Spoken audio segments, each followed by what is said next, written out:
তো বন্ধুরা, new gardening চ্যানেলের নতুন এপিসোডে তোমাদের সকলকে স্বাগত জানাই। আজকে আমরা যে বিষয়টা নিয়ে আলোচনা করব সেটা হচ্ছে টমেটো গাছের পুরো লাইফ সাইকেল তোমাদের দেখাবো, যে কতদিন অন্তর অন্তর গাছের কি পরিবর্তন হচ্ছে সেই বিষয়ে আজকে দেখাবো। তো বন্ধুরা, ভিডিওটা শুরু করা যাক।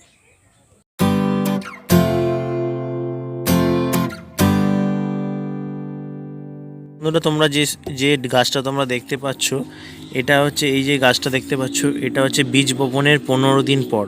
15 দিন পর গাছটার এই গ্রোথ হয়েছে। পাতাতে কিছু পোকার আক্রমণও হয়েছে, পাতাতে অনেকগুলো দাগও এসেছে। তো বন্ধুরা, 20 দিন পর তোমরা দেখতে পাচ্ছ গাছটার গ্রোথ কতটা বেড়েছে। 15 দিনে তোমাদের আগে যে দেখিয়েছিলাম তার গ্রোথটা কত কম ছিল, এই 5 দিনের মধ্যে গাছটা কতটা গ্রোথ করেছে। তো বন্ধুরা, দেখতে থাকো।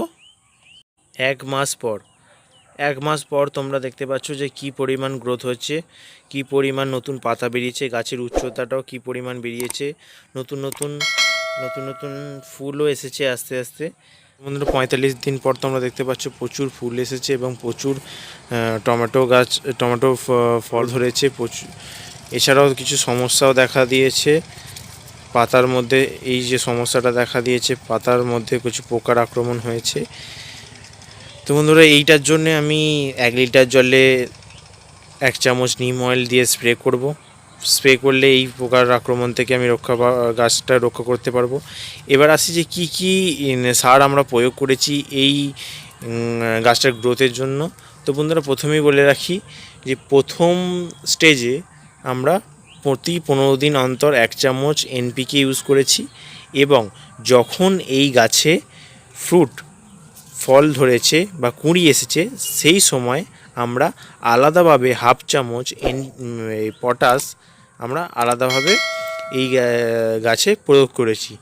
তোমরাও যেটা করবে যে যখন কোনো গাছের ফুল বা ফল আসবে তখন এক্সট্রাভাবে পটাশের দরকার পড়ে গাছের।